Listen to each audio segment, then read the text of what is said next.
ብርዱ ፀሐዩም ዝናቡም የተፈራረቀብኝ ነበረ።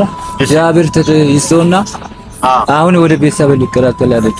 ሰላም ነው። ሰላም ነው። ደህና ነኝ። ሰላም ነው። እንዴት ነው የሰባት ዓመት ቆይታ? በጣም አስከፊ ነው። አስከፊ ነው። በጣም አስከፊ ነው።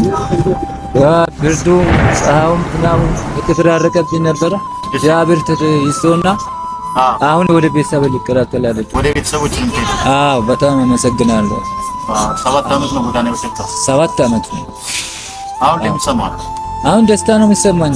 አመሰግናለሁ በጣም ያው ለቅሶ ምን ብዙ ነገር። አዎ እናቴ ሞት ራሱ አልደረስኩም ነበር በችግር ምክንያት። ለዚህ አመሰግናለሁ። እግዚአብሔር ይስጥልኝ። በዛ እጄ እናቴ ሞት ይወጣል።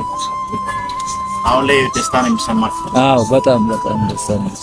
እናመስግናቸው። ሄዲ ታክሲ ነኝ እንግዲህ አመስግናቸው ሁሉ አመሰግናቸዋለሁ። በጣም አመሰግናቸዋለሁ። በጣም እጅግ አድርጌ አመሰግናቸዋለሁ። ሄዲ ታክሲ ከነ ቤተሰቦቹ አመሰግናለሁ። በጣም ከባድ ነበር። በጣም ከባድ። አሁን ላይ እንዴት ደስታ ነው? አሁን በቃ ደስታ ነው የሚሰማኝ። አመሰግናቸዋለሁ። በጣም ቤተሰብ ጋር ማከለ አመሰግናለሁ። በጣም አመሰግናለሁ። አሁን ደስተኛ ነኝ። አዎ ደስተኛ ነኝ። አይዞ ተቀረበ እንግዲህ ቤተሰቦች ጋር ተከላከላለ ደግሞ በኋላ አሁን ሸኝ ነው። እንግዲህ ያለው ነገር በሙሉ ንገራቸው። በጣም አመሰግናለሁ።